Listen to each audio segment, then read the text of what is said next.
So there is a reason as to why all my toolbox has changed and what's actually been happening with me. Hello, welcome back to another video. I hope you've all had an amazing Christmas. I hope you got everything you wanted, spent it with all your family, drank loads of beer, had loads of food, and just generally had a nice time. So we're going to get straight into it. So the first job we got is a inspection on Iveco. Yeah, first job I'm going to get this. Lovely jubbly. But it's a 2019 and it's got engine warning lights, it's got lane departure warning. It's inspection, it's got lots of defects and it's a pain in the arse. That's what it is. But I'm going to get into it.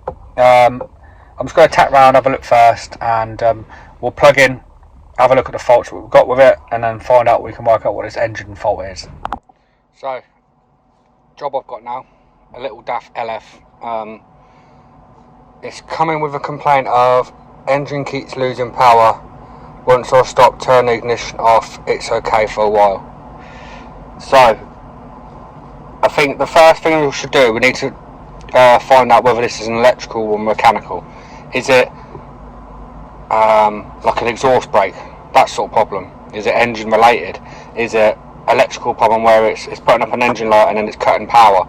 So that we need to find out first. So the first thing I'm going to do is plug in, have a look, see what faults we've got, if we even have any faults. So we'll see what faults we've got, and then we'll go from there, because we need to find out whether it's something that's got a stored fault and I can look into a bit more, or whether it's I need to drive it, see what it feels like and everything like that. So let's have a quick scan first and have a look and see what we've got. So the first problem I've got is that I can't read it. It's not reading it for some reason. First thing I'm going to check is that OBD plug, make sure it's not bent pins, someone smashed it with a fucking hammer or someone's bit the end of it or something, I don't know. So let's have a look, I'll try and actually be able to read it. Right, so here's our faults we've got here. We have a lot of, if we look here, DPF, enable switch status lamp short circuit, on the Vic, open circuit, wheel speed sensor, open circuit on ECU, tachometer voltage too low, blah blah blah.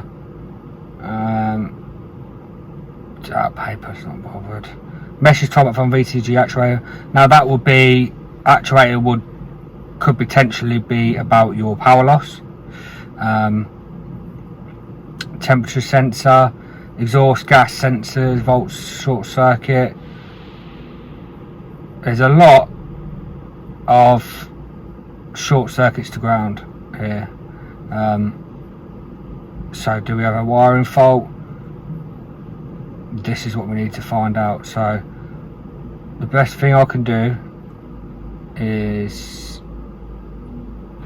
some of these, the last ones, most common one is here, there.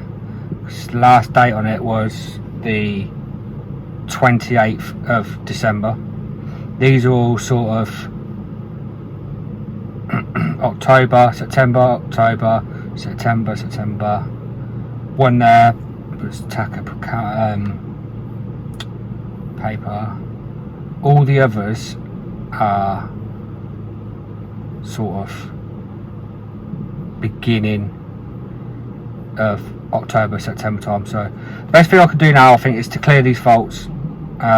This one I need to be looking at, I think, because DPF enable switch status lamp short circuit to open circuit on ECU pin C40. So if that should all clear really, and we should probably only have that left. Right, so we've cleared the faults and this is the only sort of fault we have now. Is the DPF enable switch short circuit on ECU pin C40. So is that something to do with our power, lacking of power? Could be. So I need to have a look into this a little bit more, but I think I also need to give it a drive and see what it feels like as well. Now if you remember, if you were a subscriber from a while ago, you remember when I did the EGR pipes on the little LFs. when I was at Ryder. We've had them. I had them where they were lacking power then, and then but they wouldn't show up a fault or anything like that. And the pipes and where the little Allen key bolts is, they all sort of soot up and that. So I'm just going to go, before I road test it, I'm just going to go and do that. I'm going to get the cab over and have a look at that pipe, make sure that's not blocked up, just from common experience. So we'll try that. There's nothing really that's to do with the switch, as regards to the DPF. I don't think that's personally anything to do with it, but you don't know. So I'm going to get a cab over, let's check this pipe and have a quick look round with all the boost pipes and everything like that, make sure there's nothing silly. So I found one thing. This is blocked. There's a good chance the other one's blocked as well, so I'm going to strip it down now and have a proper look at it and find out if this is what is actually causing our issue.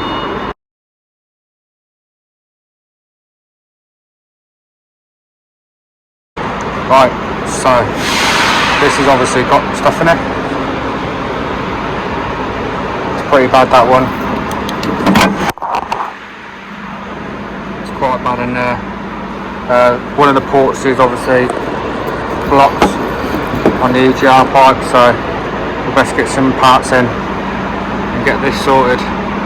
It's definitely not going to help with power wise. So first thing we need to do is get these bungs out, which are rotten. So just get these out first and we'll see how blocked up it is.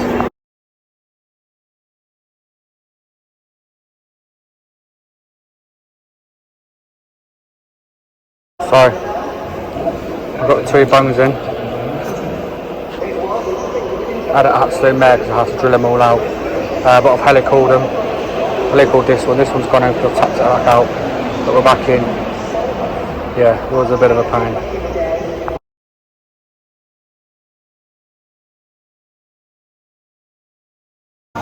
So, here's our new gasket. It literally just sticks on there, like so. So this is the next thing I need to clean out.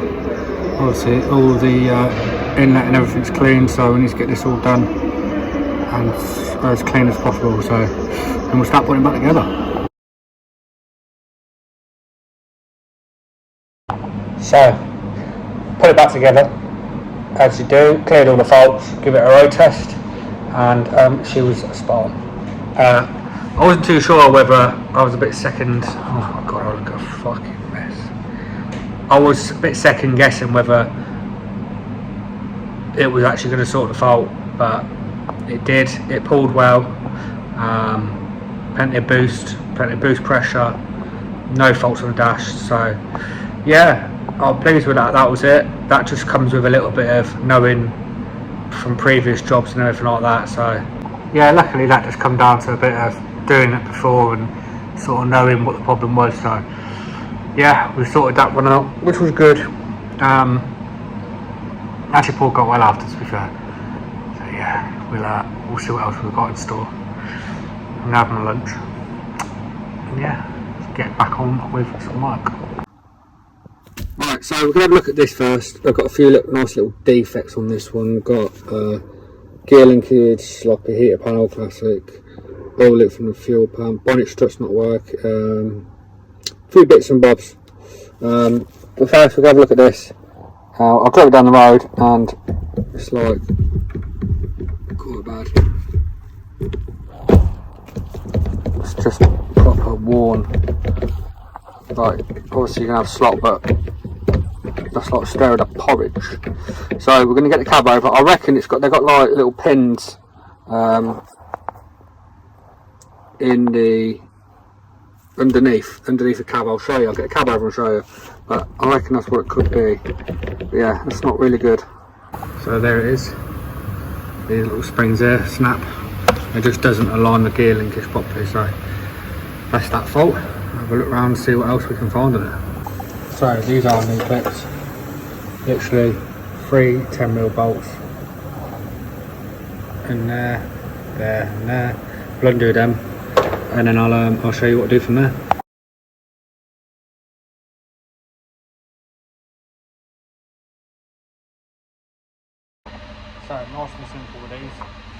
You've got a bit at the top and then 2 bits inside, so you need them like that.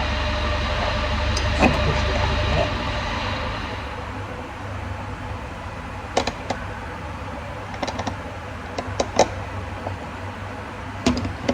So could put a nut on the bottom one just to stop it from coming off.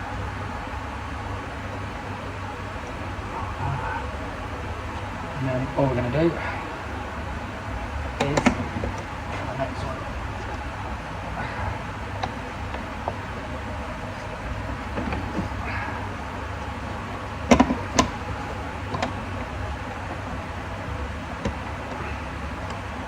Shut on.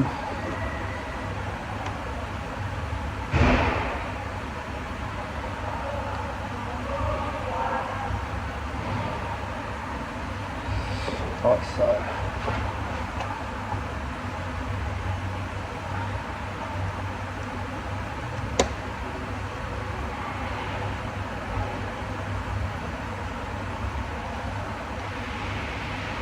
So a couple of quick things I want to show you about this gear linkage. When you are jacking the cab over, make sure this linkage pole there does not get stuck, because if that gets stuck and you carry on jacking it, it will crack that turret. So be careful with that. Make sure it's in neutral, make sure that's sliding as well and it's jacking over fine. And yeah, remember, if you've got a sloppy gear knob, check them clips. So technically, that fucking is like on it somewhere. That should, obviously it'll be sloppy now. When you jack the cab over, just bang it in gear. Yeah, it's got some free play there, but we're not really going round as much as we was. But Fine's gear's nice. Lovely job. So our next job is fuel pump. The little O-ring behind it is leaking.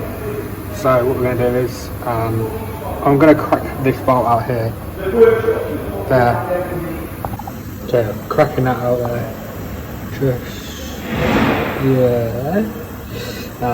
Yeah, I'm gonna top one out first, and then most of it is on the so we'll get it up in here and we'll pop it up there. But I'll show you the O-ring in a minute.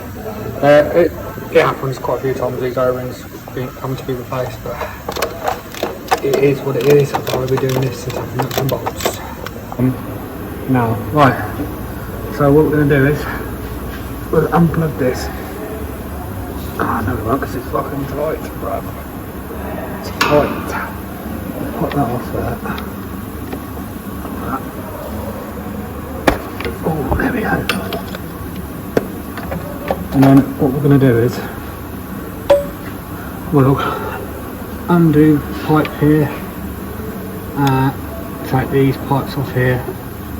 There isn't a lot really, I don't think, to do with them. So we've got a nut here we need to get off, and then up here somewhere. So what I'm going to do is I'm going to start cracking these off, get these pipes out of the way here.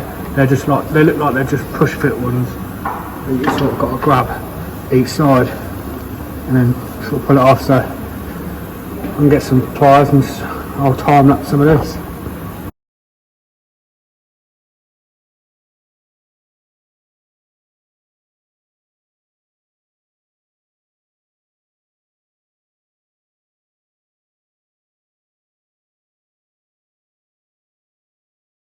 About one pipe, I think, be ready for it to come out. If I get that, should.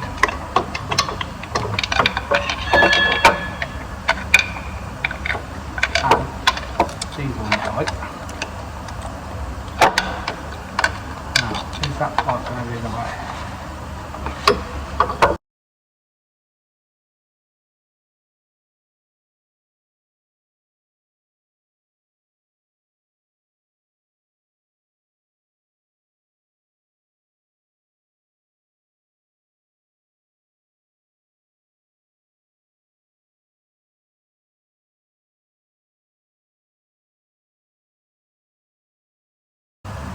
It's not coming because of that pipe. That's not work. We'll keep trying. Right, so now really it should come out. Screwdriver up. Because there's diesel everywhere.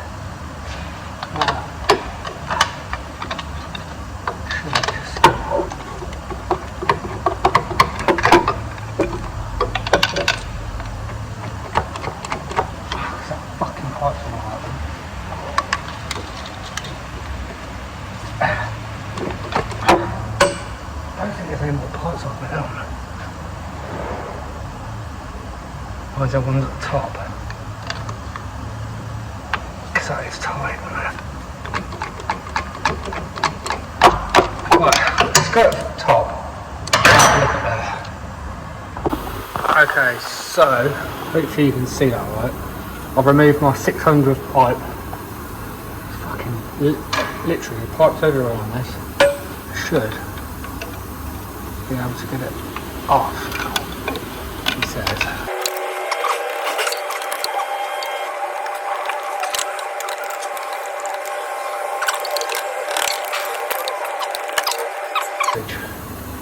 Now the bloody oil filter's in the way. Nightmare. So I think now it should come out, he says. He hopes. He hopes it does.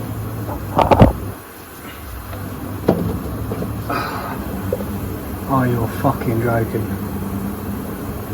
Oh my god. Fuel filter housing's in the way. Mate, seriously. Right, so now we should be able to come out.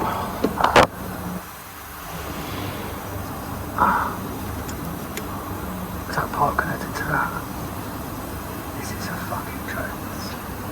Where's my little cord? Give me a second.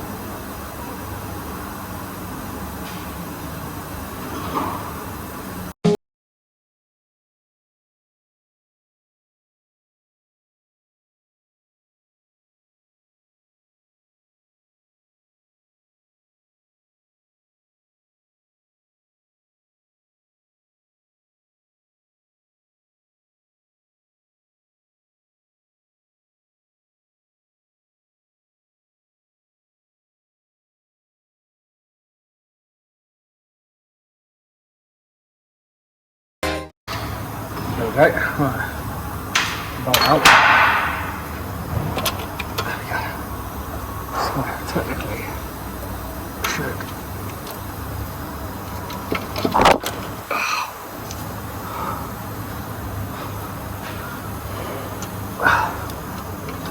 There we go. There we go, you little beauty. Come on. There we go.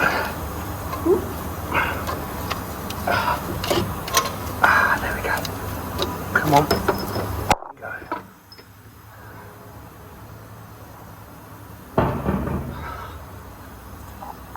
So there it is. It's out.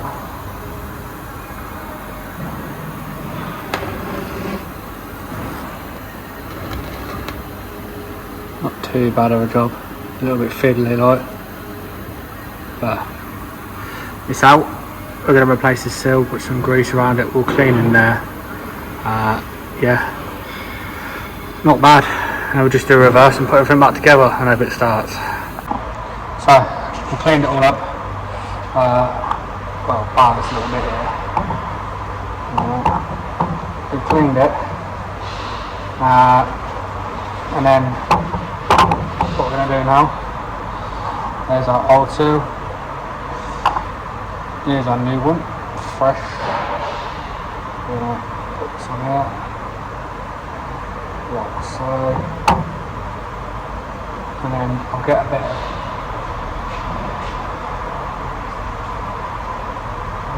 grease. Alright.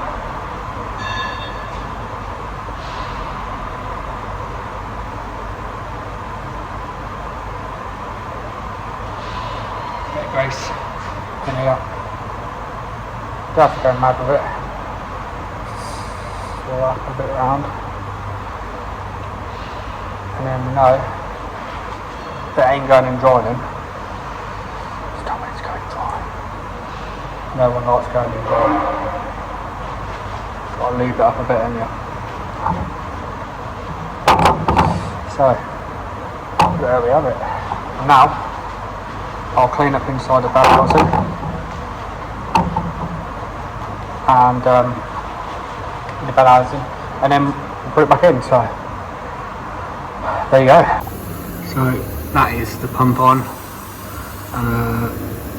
All part to it. Just need to sort of brake clean it up, clean it all up, put the filter back on, and just the nut at the top. So, wasn't too bad, a little bit fiddly to get it back in. I had to sort of turn the flywheel a little bit just so I could line it all up, but yeah, not bad job. So one thing we're going to have to do is prime this fuel up. So I'm going to prime it up and then we'll try and start.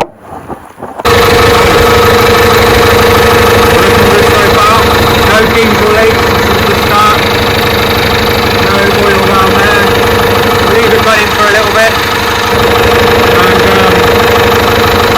make sure there's no oil leak out. I think that is a job well done. To bring that up, lovely and dry. So my face is an absolute mess. I just love getting dirty. What's going on? Right, anyway, so I had a message the other week asking for a Toolbox tour, which I'm going to partially do now, but I need to explain something to you. So, obviously I worked as a workshop controller, said I was coming back on the spanners. So I did work and everything, I come back on the spanners, but the setup I've got now, and there's a reason for that, and that's because I'm doing agency work now. Some of you might don't like agency and all this sort of stuff, you know, but there's reasons why I do it. I'm doing it currently to support my family and everything like that, so that is the main reason why. And everything like that. So yeah, like I say, some people might not like it, some people, you know, probably don't care, but it is what it is. People have their opinions on agency, but I do it for a reason. I'm not just doing it because of whatever, you know, there's a reason behind I do it. But let me show you the setup that I've got for the minute. So this is the little setup I've got at the minute, because I am running out my car at the minute. Right now. Obviously, I've said about this before, about buying a van, and that is what I intend to do in January. I've got a few more extra bits. So yeah, got these new sockets. These are Mac ones. They are pretty good. See the little teeth in there. So yeah, they're a new addition. Long ones and short ones there. So we've had a couple more purchases. We got a US Pro Torx bits. They're really good, really like them. And obviously Ultra Tools, which they sent me these. So yeah, I got these. These are something I've purchased recently. The long adjustable ratchet spanners, they're very good. Yeah, fully ratchet spanners, really good, like long extension ones. Ideal for doing when you're doing brakes and everything as well, so they're really good. I really like that bit of kit. DeWalt grinder, obviously everyone needs a grinder and stuff. Battery powered stuff in here. I've got that. That's a snap-on 1/2 inch ratchet, and I've got a breaker bar because mine went missing, which wasn't ideal. This is a Mac bag that I got. It's ideal for carrying around, you know, when I need to get it out of the car and everything like that. These bit of kit, these, I've used them God knows how many times lately. They are very, very handy. Use them for sort of dashes and stuff like that. And obviously I've got my Ulster magnetic tray for my sockets on there. That is a brilliant bit of kit. And as well as that, 381 there as well. I use this all the time. It stays on here and it doesn't come off. I open the lid quite easily. This is another purchase of mine. DeWalt 38 gun. That gun is actually the dog's bollocks. Really pleased with that. I actually used some Makita stuff. Sorry, not Makita, Milwaukee stuff while I was at a job the other day, and yeah, very good. It was an automatic grease gun, so yeah, I like that bit of kit. That was very good. But yeah, there's my air gun. Obviously, if you're on my Instagram, you'll see that I give away my snap-on one to an apprentice online, which was good. These are new. These are Mac 1/4 inch set, which I really like, and snap-on 1/4 inch ratchet, which is flexi head. Yeah, a couple of more additions was a couple of Mac screwdrivers. They're really good. But yeah, the kit I'll probably use the most is the Torx bits, 1/4 inch stuff, the usual stuff. I have got a brand new spanner set, which is same as this one here. So nice spanners, and you've probably seen these before. These sockets, no bear spanner, sorry. Yeah, I've had these for years. So yeah, that's my little setup in a minute. When I move about, obviously, boot with the car goes in. Does it fit in? Yeah, just. That's hence why I've said about getting a van. Yeah, so you might think it's a pain in the ass, and yeah, there's no line. It can be a pain in the ass getting the kit out and everything like that, but you do what you've got to do, and that's what I'm doing. I'm going to be New Year with a van, which will help me moving kit around, hopefully be able to obtain some work as well from it, working, doing fitting out of my van, so I'm hoping to. But we'll see what the new year brings. So yeah, there's a little bit of an updated toolbox. Obviously, toolbox and bag now really. But yeah, it's not a full box, but it's done me well for what I needed so far. It's handy and it goes in the back of the car. Not in the back, but in the boot light. But yeah, it's done me well really, and I should be keeping updating. Hence why I got rid of that air gun, because I want to get some 1/2 inch batteries. I'm probably going to get my walkie stuff because it looks like the best one. 1/2 inch guns and little bits and bobs to make life even easier. So yeah, there you go. So yeah, I hope you've enjoyed the video. Obviously, I don't know how long this video is going to be. A bit of variety, a bit of fitting work, and a bit of this and a bit of that. And yeah, got the fuel pump seal done, so that's all done. And you've had a bit of a tour of the toolbox and what's happening with me. So yeah, I hope you all have a great new year.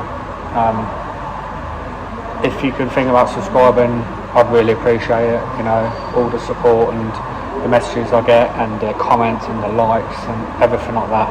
They don't go amiss, and I'll try and reply to as much as I can. And I really appreciate everyone taking the time to watch this and everything like that. So have a great new year.